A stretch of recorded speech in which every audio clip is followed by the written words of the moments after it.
Channel के लाइक कीजिए, subscribe कीजिए, शेयर कीजिए। भोलेनाथ के चरण में प्रणाम करती हूँ, मैया भवानी के चरण में प्रणाम करती हूँ, गणपति के चरण में प्रणाम करती हूँ, हम अपनी माता पिता के चरण में प्रणाम करती हूँ। मेरा प्रणाम स्वीकार हो प्रभु, मेरा प्रणाम स्वीकार हो। सभी देव देवी के चरण में प्रणाम करती हूँ, मेरा प्रणाम स्वीकार हो प्रभु, मेरा प्रणाम स्वीकार हो। पावन मांगलिए राम जी कौशल्या नायना ढरलन ये राम जी कौशल्या नायना ढरलन ये राम जी कौशल्या नैना ढरलन ये राम जी कल जवा मोर फटे राम जी कल जवा मोर फटे राम जी कौशल्या नैना ढरलन राम जी के कैया मूसके मारिए राम जी के कैया मूसके मारिए राम जी के कैया मूसके मारिए राम जी मंत्रा नाचे गावे राम जी मंत्रा नाचे गावे राम जी मंत्रा नाचे गावे राम जी दशरथ गिरलन भुइयाए राम जी दशरथ गिरलन भुइयाए राम जी दशरथ गिरलन भुइयाए राम जी छाती मुँह का मरलन राम जी छाती मुँह का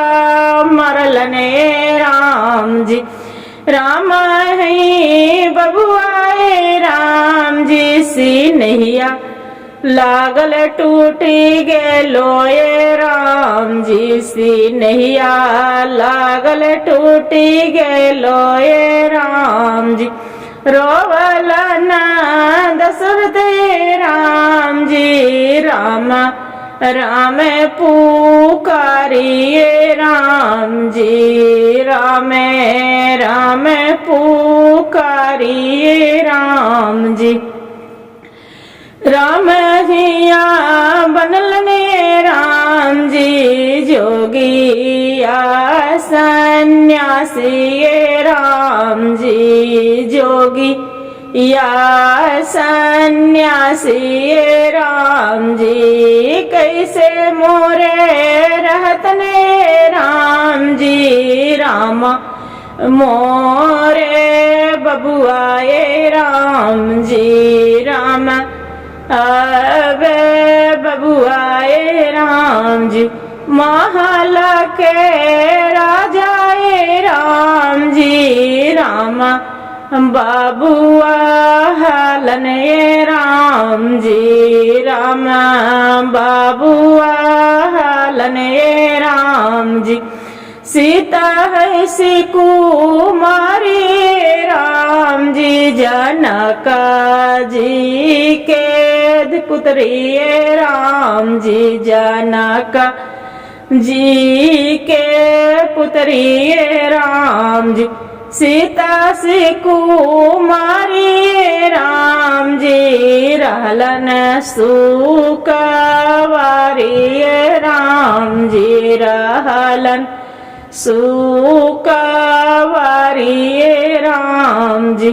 कैसे बनमा कटिए राम जी किया बन में खई है राम जी किया बन में खई है राम जी इसकिया बन में खई है राम जी कैसे सीता रही है ये राम महल के राजा ये राम जी भिखारी बानी गैलन राम जी भिखारी बानी गैलन राम जी। अरे कैसन मतिया जादू